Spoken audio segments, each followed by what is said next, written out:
Hi, good evening. Welcome to the Barmy Army podcast. We've reached number 32, which is Shane's favourite double. I am joined this evening by Shane and Fiona.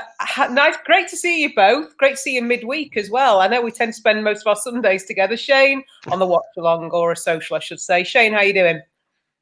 Yeah, really good. I've had a week off work, so I'm making the most of it. Good for you. Fiona, how's things going? Yeah, going good. Got a bit of football to watch tonight. All good. Yeah, got a bit of United football to watch as well, not just the internationals, because obviously we are in an international break, which we absolutely adore for the women. Evening, Tash. So we've not got any games to discuss, but the men are playing at 8 o'clock, hence why we're slightly earlier tonight. So hopefully it's not caught too many of you out. We're just going to mess around with the schedules this week and next, actually. But I'll come on to next week before I finish tonight. We're going to really talk about the season so far. We're going to talk about where we thought we could aim.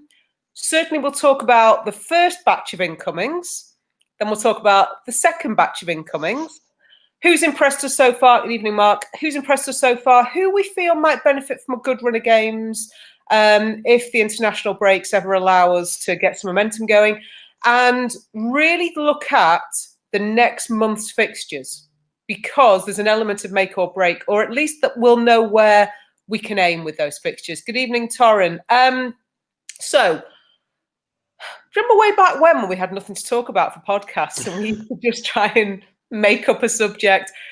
We had initially Lucy Stan, Anna Badia, apparently that's the correct pronunciation, Ivana Fuso, I think, yeah. Three names that at the time, compared to other teams, I don't think really excited people too much. Is it fair to say that had we just had those three coming in, we'd have been a bit disappointed with the window, Fiona? I think so, yeah. Because looking back at last season, we thought we needed to add a bit depth-wise, which only three incomings really isn't doing that. There is quality in those signings, so I think that I wasn't too concerned about that. But whether we would see that potential this season, particularly if players were coming from abroad, was something that I was a bit not necessarily concerned about, but did play in my head a little bit. And if you kind of look at what was going on elsewhere, there were lots of signings for other clubs, which then made you think, well, are we sticking, or are we missing out on these players? You don't obviously know what's going on behind the scenes. We don't know if Casey was working on anything else at that point. And obviously COVID would have, as Casey had admitted, it wreaked havoc with her signings. She couldn't have some of those face-to-face conversations. It probably changed certain people's intentions anyway. Shane, your thoughts when it was just those three? I wouldn't say I was necessarily disappointed. I think when you look at who the outgoings were as well, we lost Amy, we lost Lizzie. To a degree, with Lucy Stan and Ivana coming in, you've arguably replaced them. Might not necessarily be a like-for-like replacement, but you've replaced a midfield position, an attacking midfield position, or a winger. I think if I was to say any disappointment, it would have been the lack of striker. I think we were all expecting a striker to come in. And we were, for weeks and weeks, we were all there going, "Oh, when's it going to be? When's it going to be?" There was rumours. I think even Navarro was someone mentioned, and there's a little bit of buzz around that because another young, talented Spanish player coming in with honour, we thought, but that didn't turn out to be. So I was a little bit disappointed in that regard. But with those that we did bring in, I wasn't as disappointed because it still gave us that bit of depth that we maybe didn't have in the past. So, question to you both, and anybody who's watching, I'd really appreciate an answer on this. Going into the season with just those three new signings, what did you actually think we could achieve? Because we've always said after last season, I know it ended early, but we finished fourth. That's been decided. So we were obviously aiming top three. bearing in mind who everybody else was bringing in, bearing in mind who we'd brought in, when it was just those three, what did you genuinely think was realistic for us, Shane? I thought fourth again, more so because obviously the season was finished early. We still had a good number of games to go last season, including Arsenal and City and Chelsea as well in the league. So there was still all sorts of fixtures that could have chopped and changed the table around. So I think to get fourth over the course of the whole season, I wouldn't have been disappointed with it. Naturally, we finished fourth last season, sorry, beat circumstantial or not. So naturally, you want to improve on that. So third, I think, would have been the aim. I wouldn't have been displeased with fourth, but I'd have liked third. And I think, would we have got it? Would we have been miles ahead? Probably not. It may have been a goal difference thing. It may have been 1-2 points, looking at the squads as they were at that point. But yeah, I think third would have been a realistic aim, I think. Okay, Mark saying aiming for fourth, or he thought we'd get fourth. John Torren. Very good evening to David Nape. Nice to have you join. Hey. Fiona, was fourth realistic? I think fourth was realistic. I think for me, it's more about getting points-wise closer to top three at that point. So if we'd been fourth or fifth, I wouldn't have been too disappointed, as long as we were, battling for third. Maybe we were like 2 or 3 points off them. For me, it was about bridging that gap that was there this season.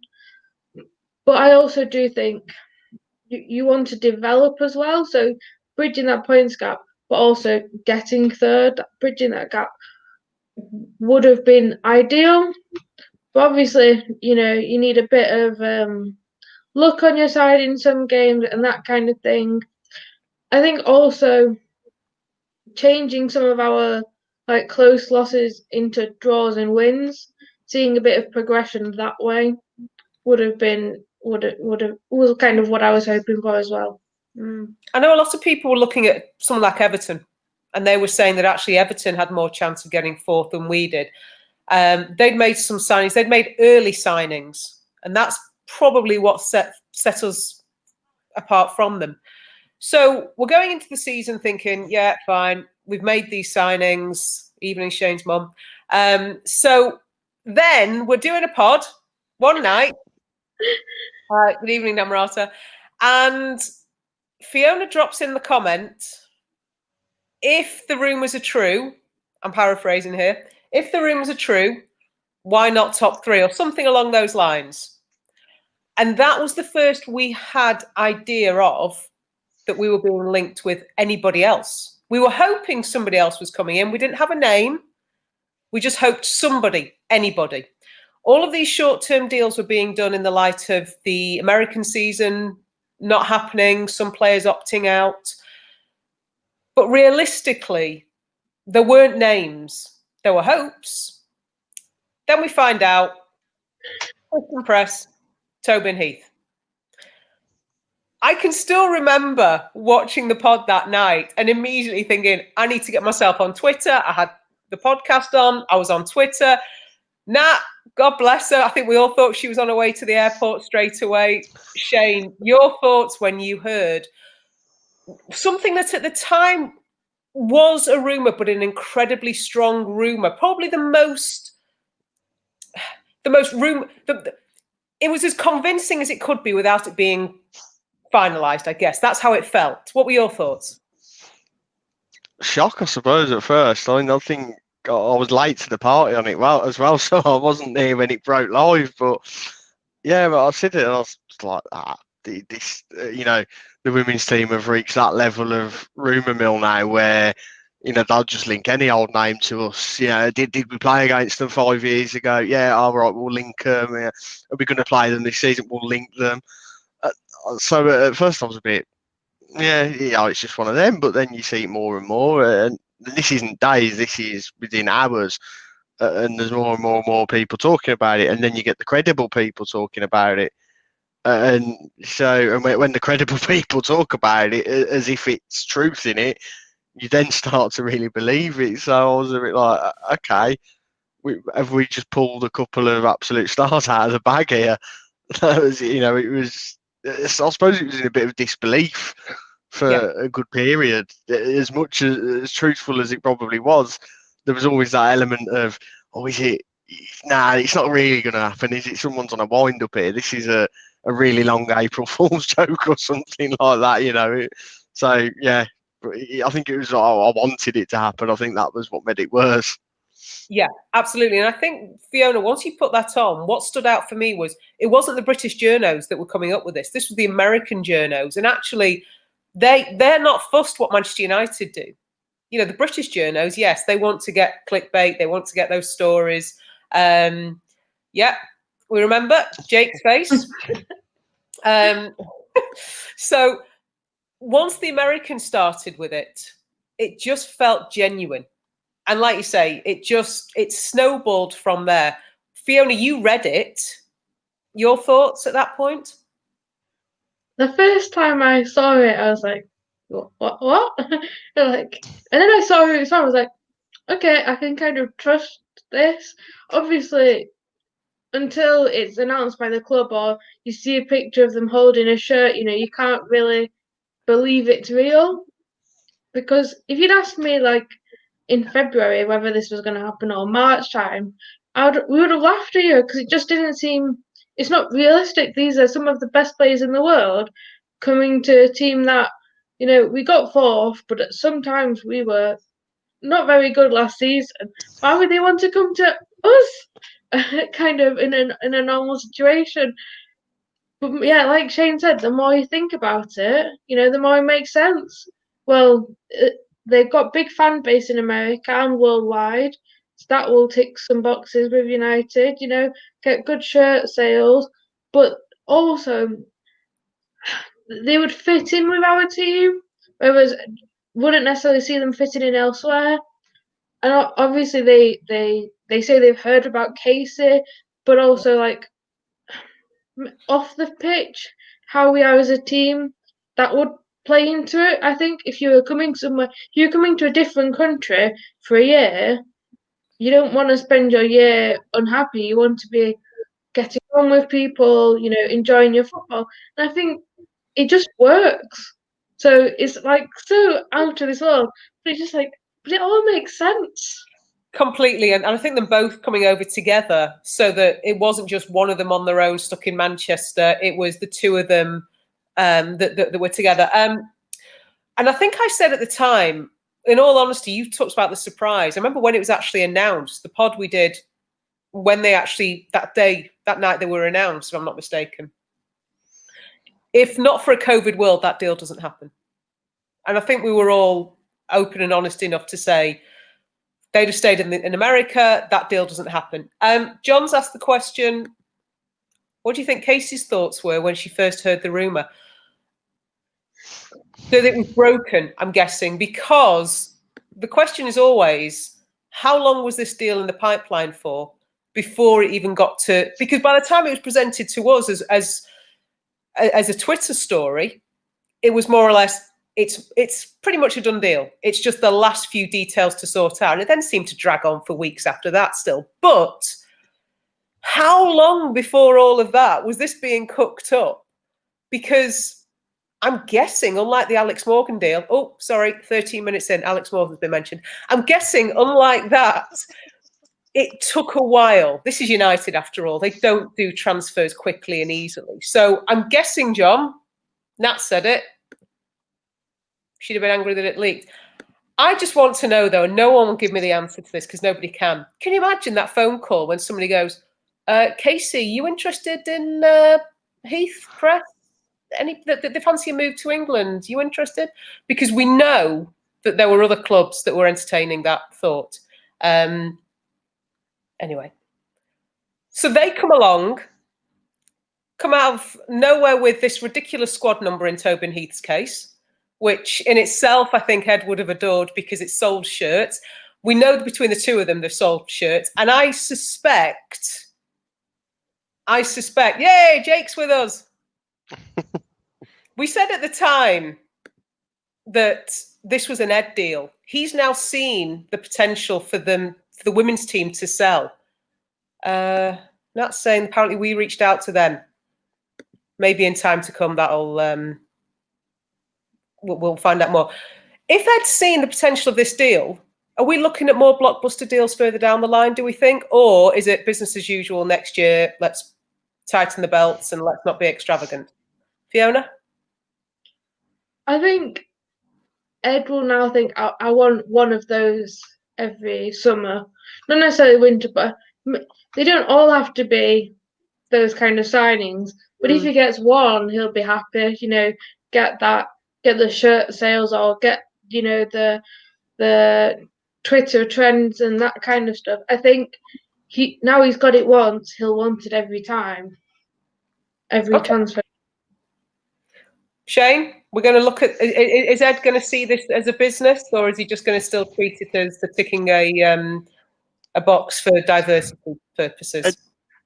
Ed Woodward can only ever see Man United as a business. He's not capable of seeing Man United in any footballing sense, but we'll leave that one there. Okay. He used this as an example of how he can monetize the women's team. Yeah, definitely. And I think, I know you spoke about it on other pods, but now that we've brought them in, it kind of naturally raises the aims, I suppose, or the ambitions for the season, where before they came in, we're talking about wouldn't be unhappy with fourth, would be very pleased with third. We're now going, we've got to get third. Yeah. Because if they're only here for this season, that means you haven't got the next season. And if they're the two players amongst the rest of the squad that get you into that third or second or first, why not? Let's say it. But get you into the Champions League next season, and they're not going to be here to compete in that. You need to be able to replace them. So he not only Ed going to be thinking, how many who can we buy that's going to get me some shirt sales in? I think Casey's going to be thinking it as well. And we know she starts looking at this time of year about who's coming in 8 months' time. But we've got to almost look at the bigger picture here and go, when they go, who is coming in to take it forward, and who's going to be here for more than a year when they do come in. We don't necessarily want to be on a merry-go-round where it's just, every year we'll sign someone on a 1 year thing, and you want someone to come in on a our typical 2 plus an option, or even a committed 3 year deal. Yeah, and Jake's making the point here. This deal, and we've talked about the crawl, walk, run mantra of Casey's being blown out the window with this one, due to circumstances as well. It's got us as fans dreaming about future windows. There's supposedly a list of 10. How realistic it is, I don't know. Namrata says, Casey's still starstruck. I think we are. Well, I am. And the only frustration for me, insert Casey smirk face, if anybody saw the interview with her after Chelsea, the end of the Chelsea game, when they asked her, because there was still a few days left of the window, and there was just this, I can't do it. But let's see what happens. Yeah, we all know. Namrata again, it's a huge step for Casey's career. Double World Cup winners gushing about her in interviews. More players who want to join her. Absolutely. So, in as much as this gives her a different level as well, but I think as fans, we've been allowed to dream. We've been allowed to believe that actually we can get these players. I know COVID. I keep coming back to that. That's changed the world, the football world. It's changed everything, but it does show us our potential. And it shows that actually we might only be just over 2 years old, but we're still Manchester United. After that deal was announced, and I know they staggered them by a couple of hours, a day later or 2 days, we had Alessia Russo coming very much under the radar. Is there a danger that we sleep on that deal a little bit? Maybe not now that the season started, but at the time, was the potential, Fiona, do you think, for people to kind of go, oh yeah, as an also-ran? Because she came in the shadow of those two? A little bit, but I also, talking about British fans or English fans or whatever, they'll have heard the name from the Lionesses. So they might not necessarily know a lot about her, but knowing that she's been in a Lionesses camp, they might think, yeah, maybe some start potential. There might not necessarily be like a household name just yet, but there's potential for this player. That's a good signing for United. Obviously, it's never going to compare to Kristen and Tobin because of what they've won, but also because they've come from America. Russo's come from America as well, but she was just at university there. You know, I think also because she's been linked with other clubs, that might have, people might have been thinking about it this way. And, she did put on Instagram earlier on, I think in August sometime, that, she was planning on coming back to the UK or she was stopping university. So I think people maybe thought something was happening, but maybe didn't realise like how good she is at the moment, which is kind of what we needed. We needed a striker who can deliver at the moment, which is doing. And that was one of the areas, Shane, that you said you wanted us to really target this transfer window. So by the time all those players are announced, you happy with the business? Very. In some respects, signing Tobin and Kristen almost, what's the right word, satisfied that need in a way, because maybe Kristen more than Tobin, because I've always known, for what little time I've known of her, but I've always known Tobin to be a winger, really. Whereas I knew of Kristen being a forward player, a 9. So bringing those two in, I thought, well, there's the striker. And we've also now got a class winger in our pocket as well. So bringing Leslie in, you're almost adding, you've got double the firepower. It's more squad depth, but it is also a look to the future as well, because Kristen and Tobin will go next summer and go back to America, presumably.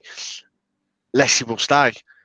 So not only is she a younger player who's now going to learn off the more experienced ones, she's doing it while she's actually playing regularly and will be staying beyond next summer.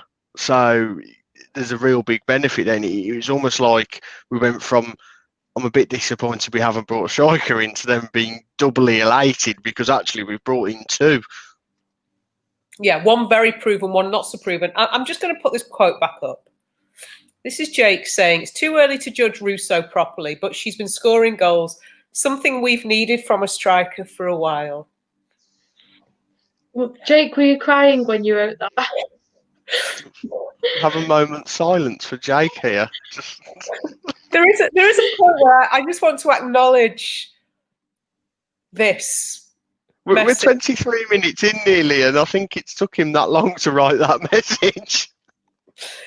I've always said I have the utmost respect for Jake, and hopefully I think Jake's joining me next week for the pod. And I always enjoy the pods with him and catching up with him on a social on Sunday. And I've always appreciated his honesty about players that he likes that might not always be first choice, shall we say. Jake, spot on, absolutely. And that's why we're probably getting a bit excited about these names, because it is an area we need to look at.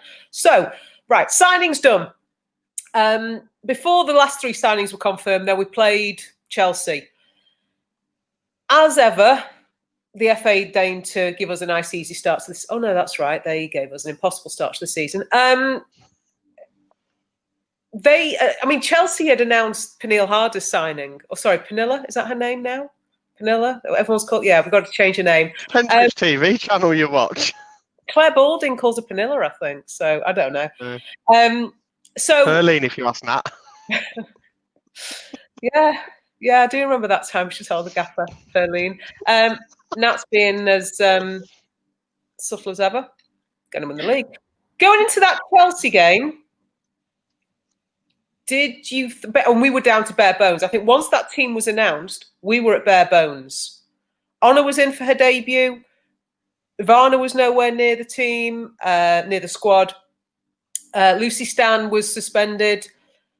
We were literally at bare bones. So much so, Jackie Gronan's on the bench. Not that we knew at the time, but that was Casey's master plan to get us through. Thankfully, Sam Kerr decides to be Sam Kerr and not put the game out of our reach by half time. I've said it after watch-alongs, and I've said it in the fan cams, preferably the bit that was edited correctly. That's still, for me, the best result of the season. Fiona? Definitely. Okay. Because, it's a point against Chelsea, but it's a point against a big three team, which we couldn't manage to do. We didn't manage to do it at all last season. We always held them to like a 1-0 loss, but now it's that, we went 1-0 down, we motivated ourselves, went for another goal, and at times we were pushing for that second one. We were going for the win at times. Yeah. So I think that there was lots of positives to take out of that game. We had a poor first half. We changed it around in the second half. Something again we didn't see too often last year, where we actually looked like a very good team in the second half. Again, another positive which we didn't manage to do. So it was about seeing that progression, and particularly when you look at their squad compared to ours, we didn't have a full bench. No. You know, we left Jackie on the bench as an impact sub, which worked obviously, but there was a lot of risk being taken by Casey there, but it was something that she had to do based on who she had available. Yeah. Shane, before I come to you, just a couple of comments I don't want to ignore. So Nat talks about Leslie as being the best number 23. And Namrata makes the point that Harder took 23 in respect of Leslie. So talking about the Chelsea game, we had 4 outfield players and a goalkeeper on that bench. I think we've still struggled to get to a full bench. Massive result, absolutely. Jake, best results, looking at Chelsea's squad, fully expected defeat, especially with us only naming 4 subs. Great effort to rescue a point. Probably the goal we've celebrated the most. I think it's safe to say, Shane. I'm just going to leave that thought there. But coming out of that in terms of momentum, because obviously we started, evening, Vincent, we started last season with 2 consecutive defeats. But there was this immediate sense, I think, within us as the fans, as much as we were frustrated not to be there, that actually we've started well, we've got that, but psychologically that point felt huge. And I know I said after the Birmingham game that we'd won, the Chelsea draw felt bigger. As a fan coming out of that after that Chelsea game, I should say, was the momentum and hopes were with us? Were you thinking, actually, do you know what? Maybe 4th, maybe we can aim higher? Kind of thought that with the players we brought in anyway, but like I said, I mean, the draw against Chelsea, not necessarily the fact that it was a draw, just that it was a result, was huge for us. In the sense that, I mean, there's two teams that we haven't scored a goal against yet. Chelsea were one of them. There is another team which that's for another day, and we need to completely forget that. But so, we've sorted the Chelsea goal now, and in terms of the big 3 in the league, we broke that duck. We've got a goal and we've taken points off them. I think the fact that it was such a huge result was born out of the expectation pre-match that Chelsea have made all these signings, they've got all these star players, and we're going to get done 4-5-6-0 on our own turf. And actually, did discount a few chances in the first half that probably should have put the game to bed. Jackie came on and sorted it out, along with Tooney and along with Leah.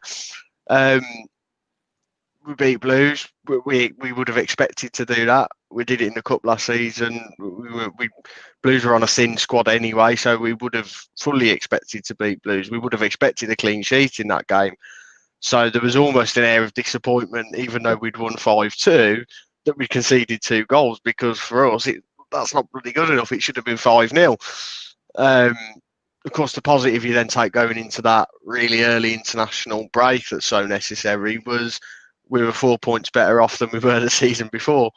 Yeah. So you're already on, I don't say an upward trajectory, but you're already on and up compared to what you were doing beforehand. And there were both games, Chelsea at home and Birmingham away, that we never actually got to play last season in the league. Just something I want to pick you up on there, Shane. I asked where you thought we could aim after the first batch of signings. Once the second lot had come in, the three of them, where Nat says she's got us down for winning the league. How much higher did you think we could get than fourth?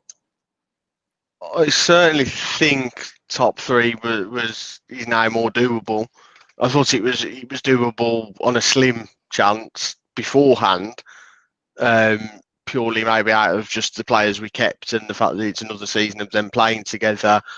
But now who we brought in, I said naturally the expectation was raised anyway. And yes, you only need top three to get a Champions League spot, but doesn't necessarily mean you have to finish third and aim for third. So, I mean, look, I'll be the one that pours rain on the party because I don't think we'll win the league. Do I want us to? Of course I bloody do. Yeah. All day long, every year, let's go and win it. But look, third or second, I think is doable with the squad we've got. Okay, Fiona, where did you think we could aim once all the signings were announced? Top three was definitely more possible, like Shane said, and I think that should be aim, go for top three. But I also think maybe a final or a trophy in one of the other competitions would be quite nice if we got third. To show that we can actually do that final step, get to the final, win something. I think mentally that would give the players something as well for the next season. Yeah. So I think that would have been nice. And obviously a trophy, everybody loves a trophy. Everybody would love to do that. So I would especially love a trophy if we get to have a day out and see it. That would be even better.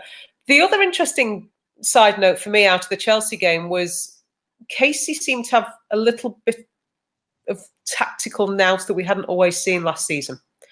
Glenn has gone. We've now got Martin Hohen as her number 2, and we wondered what difference that would make.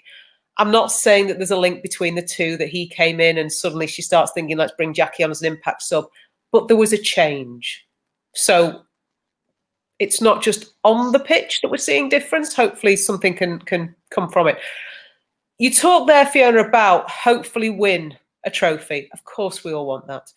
Coming up, we do have 4 fixtures that will give us an idea of anything that we might be able to aim at, because next month we finish our Conti Cup group stage. So we've got Everton away, City at home. Am I right with that? They're the bookmark, the bookends, I should say, and in between City and Arsenal in the league.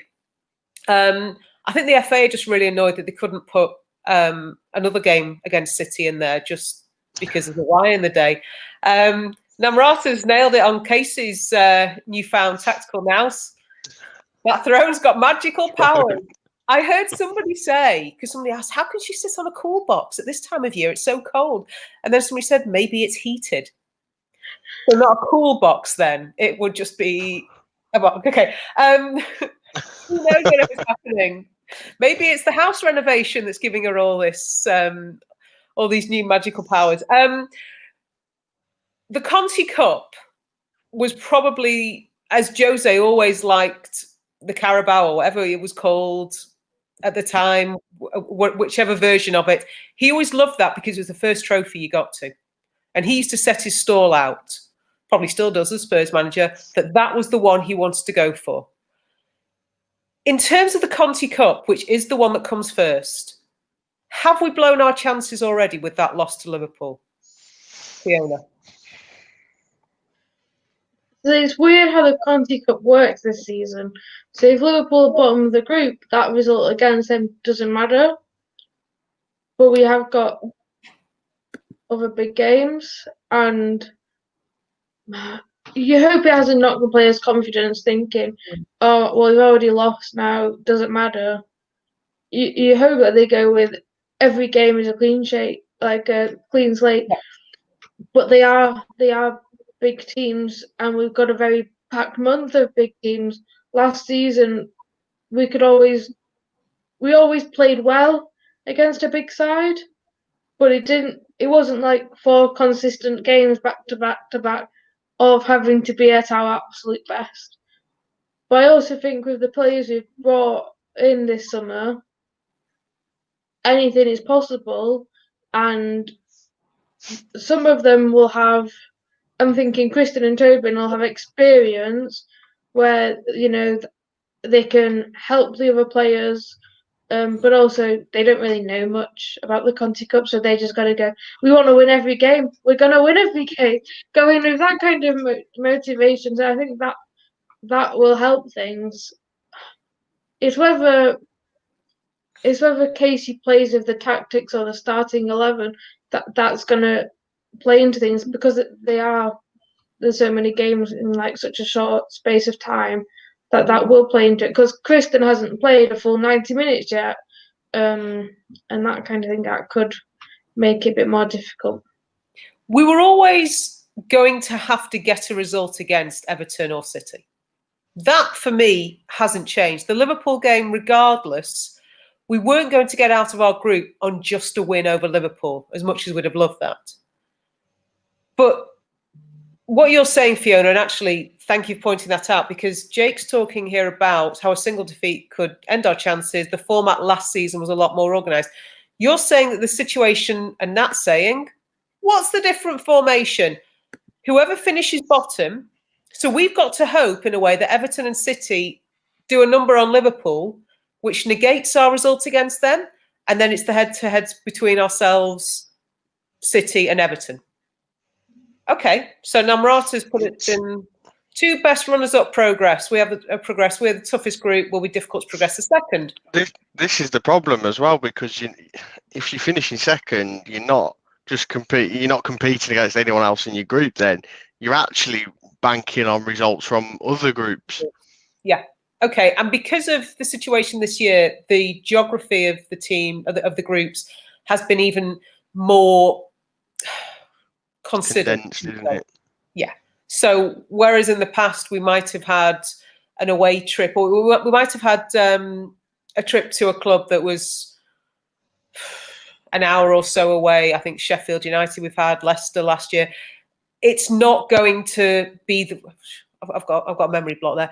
It's not going to be that way this year. So it's just us. It's the Manchester and the Liverpool clubs. So that changes our group and who we're up against. Shane, are we still in the Conti Cup at this point?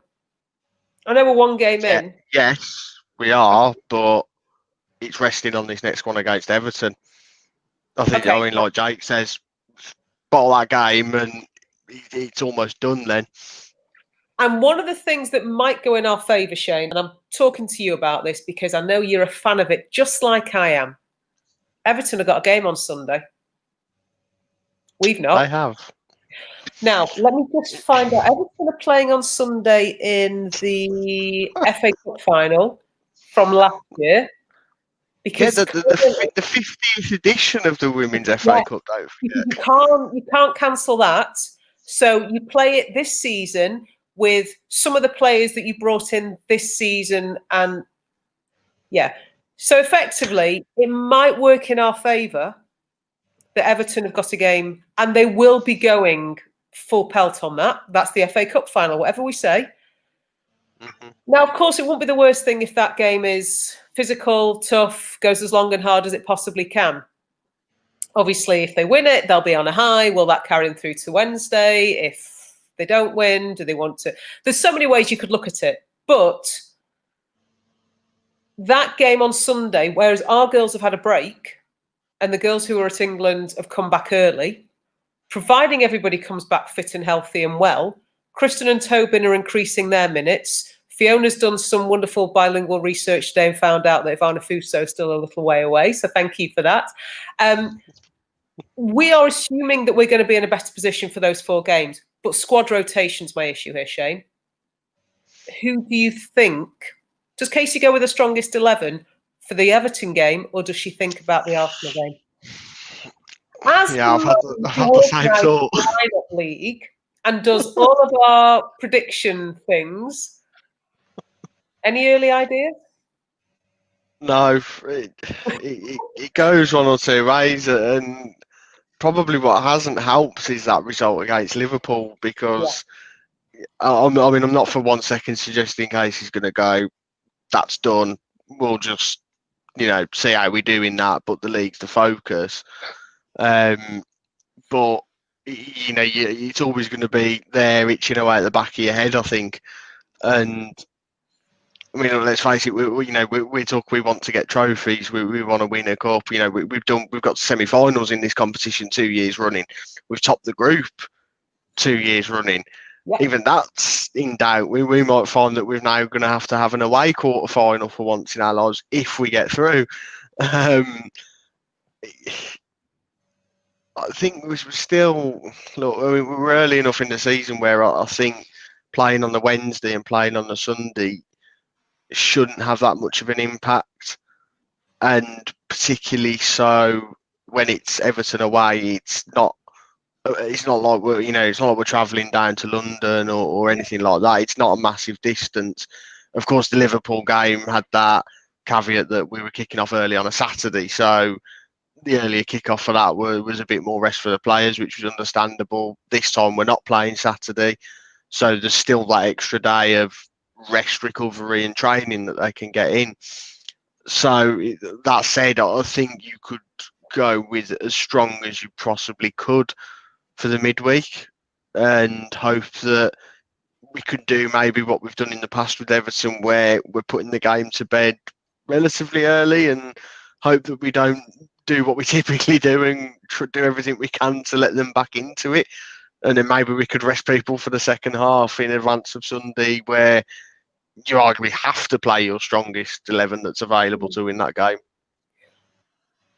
Fiona, is this going to be a run of games where we can't just turn up for 45 minutes? Or are we genuinely good enough as things stand with some of the players we've got? Like Shane said, let's get that game done early if we can. Can we get away with 45-minute performances? It depends how clinical we are. Okay. If we're 3-4-0 up at half time, then you can maybe say rest one or two, play them a few minutes. But we have now got this depth where, okay, we start Russo, we can bring Kristen off the bench, or we start Kristen, we bring Russo off the bench. Like, a defence is going to be terrified either way with how Russo has been playing and what Kristen can do. I think it's. I wouldn't recommend Casey going in. Yeah, at half time I'm going to make these substitutions. It's kind of more see how we're doing. We haven't turned up for a full 90 minutes yet, so if we start like we did against Chelsea, then you can't rest them but you might be making substitutions because they're not playing well enough. It is a tough one. Yeah. Like Shane says, the Everton one, you have to go for it because you lose it and that's it really. But then if you look at who Arsenal are playing, I'm going to go if they're going to rest some people midweek, they're going to have a full strength 11 when they play us. Whether that plays on Casey's mind, it's not going to be an easy week for her. No. Does Casey also have to consider the pitch? Shane? Potentially. I mean, I don't know what kind of state their pitch is in. I mean, it wasn't brilliant when we played there last season, but they were still working on it to a degree as well at that point. So, and given the time of year it was as well, we wouldn't have been half surprised if that game was called off for a breeze or a bit of drizzle rain or whatever. But yeah, there's always that consideration. I know we had.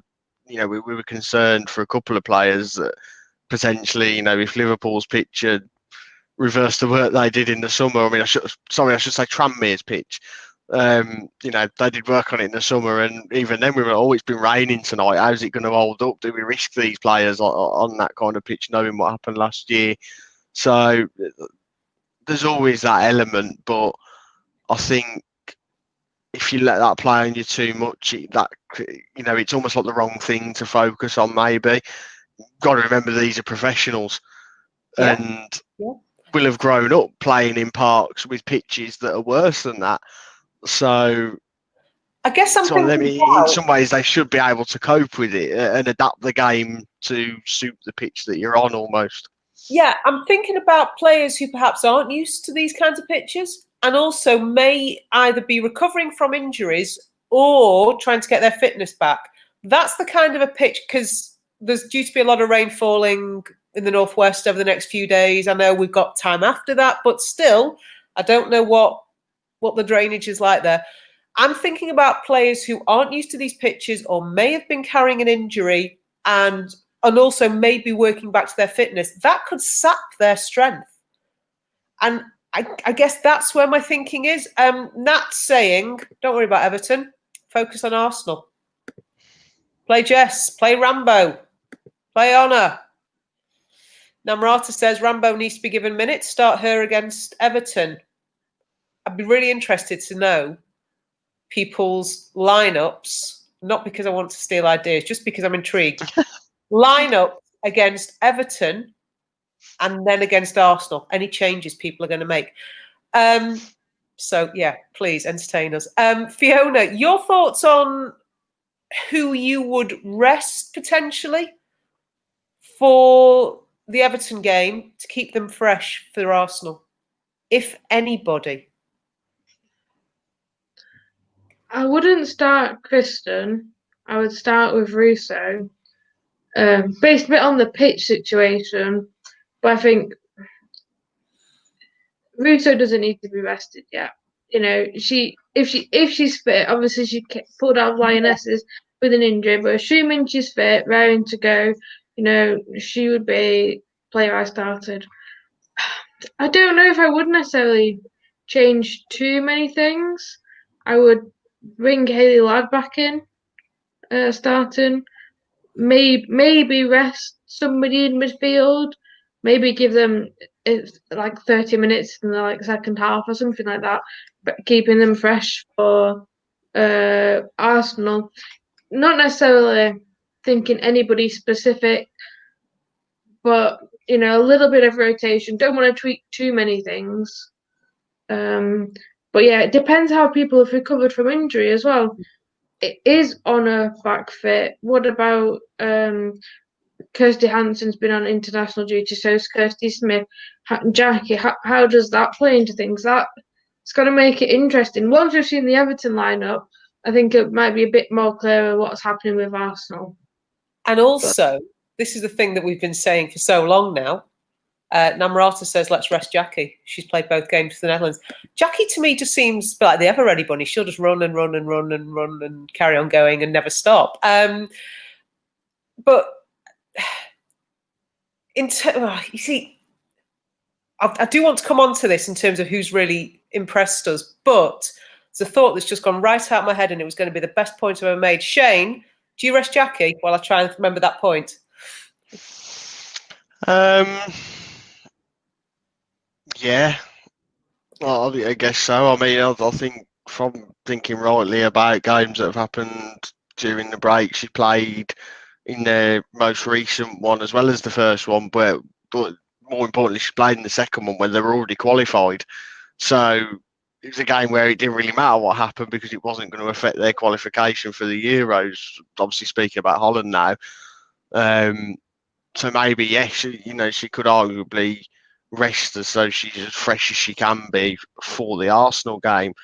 We saw the impact she made against Chelsea coming off the bench, but imagine if you had that sort of energy and effort and output from the start against a team like that, and arguably she could do that against Arsenal. On the subject of energy, output, thinking dynamic, got one name for you. We've not mentioned her. LJ. I was waiting for that. If she's fit, go under the radar for this part of the season. If she's fit, I wouldn't mind giving her a run out against Everton. Whether or not that's as the main striker, or do we adapt a little and go with what a lot of us have said over the past 12 to 18 months and put them in a 2? Do you play her as a 2 with Leslie, with Jane Ross, with Jess Sigsworth, anyone, do we give that a go? Something a bit different, maybe. Everton might be planning for us to play what we usually play formation-wise, and to them it might just be a case of doesn't matter who the players are because the tactics are going to be there or there about the same. Whereas actually we go with a different formation, as long as it's not the one we played at Brighton last season away, then 4-2-2-2. something a bit different. I think it's 4-2-2-2 or something. I We think had no central attacker. MUTV, I think, listed it as 4-2-2-2. And I remember I took a screenshot of it because I didn't get to that game, and I sent it to you, and you were all thinking, is this what we're at? Yeah, this is what we're watching here. This is some bizarre. John's given us his team for Everton. That's obviously there's a couple of caveats there. Honor if she's fit, Jess if she's fit. Take that. Fancy our chances with that team. I feel like there's a lot we could talk about with team formation and those upcoming games. Obviously, over the next few weeks, we will pay more attention to those individual games, either to review or to preview. One thing I did want to talk about tonight is individual players. And I know I've just mentioned LJ. She's obviously nowhere near things at the moment. Fiona, player of the season so far. I want your top 3. Well, number 1 has to be Jackie. Okay. Because she's played so well, but also compared to last season, there's been an improvement. You got to throw Russo in there with her goals, and then you can't really overlook Honor. She had 2 great first games. That was kind of not necessarily a surprise, but maybe not expected with it being first few games in a new team in a new country. But I think there's a few other names. Tobin has improved. But I think at the moment Jackie is the most informed player we've got. She even scored recently on international duty. Maybe she can bring that back for United. I think she's been up there. I think somebody's always named her player of the match for every game she's played in so far.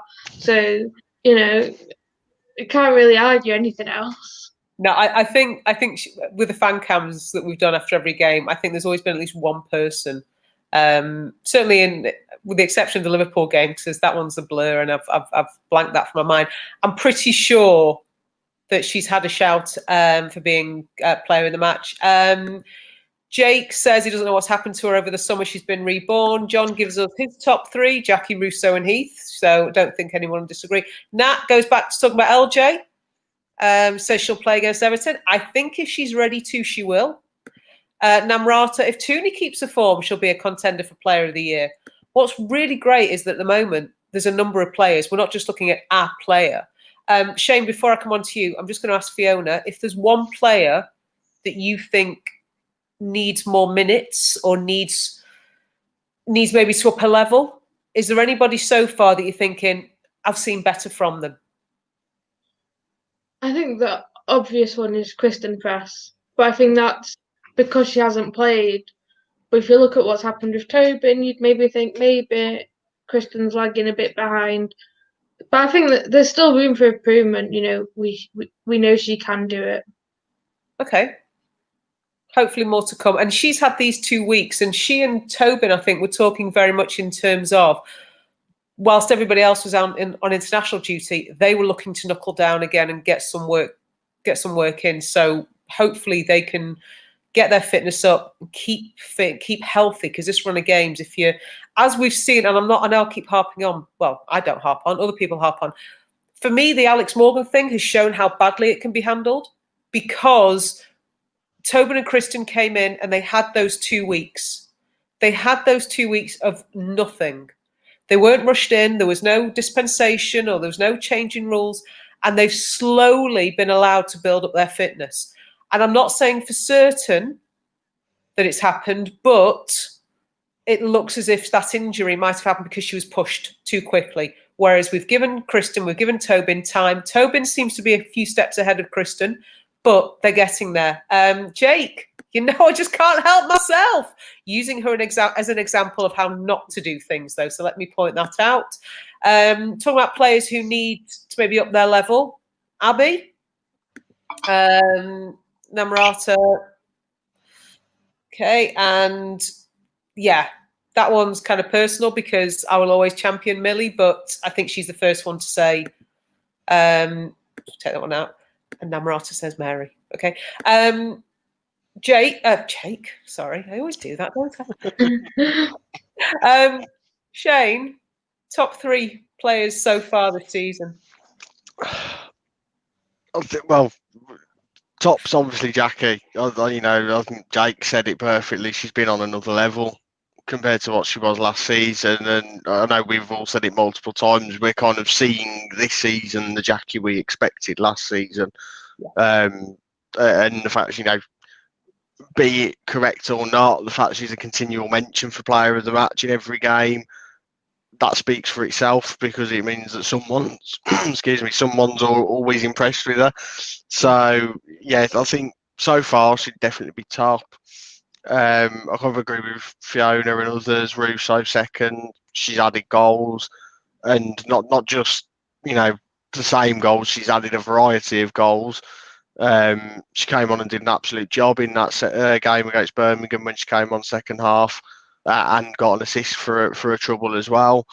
Third, like Fiona said, I'd like to include Honor, but she only played 2 games, and they were 2 games at the start of the season. So I'll be the git, and so I can't count that. Up there, I think Kirsty Hansen's in with a shout, and possibly Tooney too, but more so for her work rate and effort, which I think has been, there's been a very big improvement there. She's just got to work on her shooting now and her finishing, I think. So, look, yeah, top 3 now, I'd say Jackie, Russo, and Tooney for now. Okay. If anybody else wants to give me their top 3, I think Jackie for me is nailed on. Talking about Tobin here. She's well known for her extreme training regime. Not surprised she's a bit further on than Press. Okay. Thank you for that, Torrin. I'm learning about them all the time. So for me, Jackie's definitely far and away our player of the season so far. I think with Honor, it's a shame that we've only seen her in those 2 games. We could say the same for Tobin, that we've not seen her play more than she has. Obviously, we've had to handle her coming in. There's a lot of players that are giving us reason to feel very optimistic, but these next few games are really going to find out. Shane, who's the player that for you needs to maybe get a good run in at the moment? In terms of minutes or needing game time to up their level, I'd follow one from last week and say Lotta, purely because she's, I suppose arguably she's the backup left back at the moment. If Honor's fit, Honor's going to play. It's the consensus. So you need everyone to be at a certain level, but to be at those levels, you have to be playing regularly or semi-regularly. So I think Lotta in that respect. From others, just in terms of going up a level who have been playing, I think there's a few. Leah. I want to say Leah, but Leah from last season, because if Leah hits what she can hit last season, that is a terrifying front 3. And there's several players that can play in that front 3, and it will remain, very hard to stop. Yeah. Others have said Millie, Abby. I mean, defensively, there's probably a pattern where, they all maybe need to just up it that little bit more.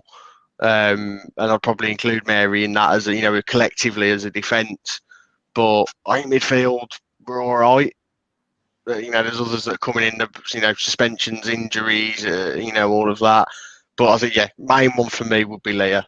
Not because she's done anything wrong per se, just, we know what she can do, and it's better than what she's done so far. Yeah, honourable mention for her cross for Russo's header against West Ham, though, because that was an example of what Leah can do. Yeah, on the run, running out of space, but put in the most beautiful ball. We're coming up to an hour, and I know that we all want to go and watch, certainly the three of us want to go and watch the men play shortly.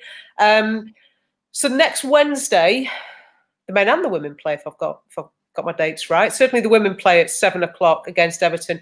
As things stand, we have no idea if it's going to be televised anywhere. It will be on the FA Player, I believe, at least delayed, but we have no idea if we're going to be able to watch it anyhow, anyway, live. Okay. So with that in mind, because I don't really fancy doing a podcast while we're having games going on, and also because the men will be playing, we're going to do this on a Thursday for next week. Okay, so Jake is going to be joining me at the usual 7 o'clock, but next Thursday, I don't know who else will be joining us, where we will hopefully be able to talk about the Everton game that's been and ahead to the Arsenal game that's coming up. So that's the plan for that. I haven't even got a clue who's playing tonight. Fiona, have you been keeping an eye on the team? Oh, for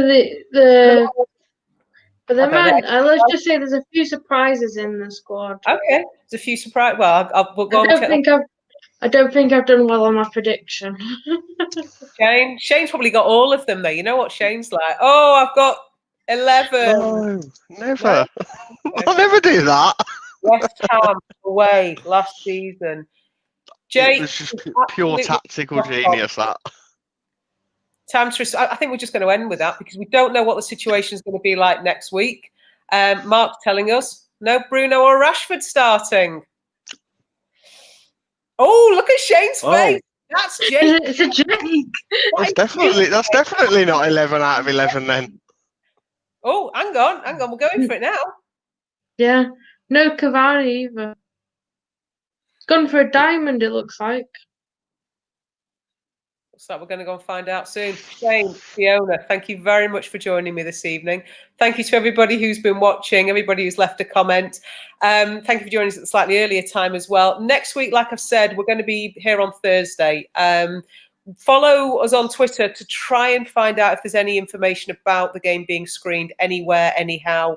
Hopefully we'll get to see it, and hopefully the girls will put in a good shift. If not, we'll just talk about what we think might have happened, but we'll catch up with you next week. So take care, everybody. Look after yourselves, and we'll see you next week. Thanks. Good night.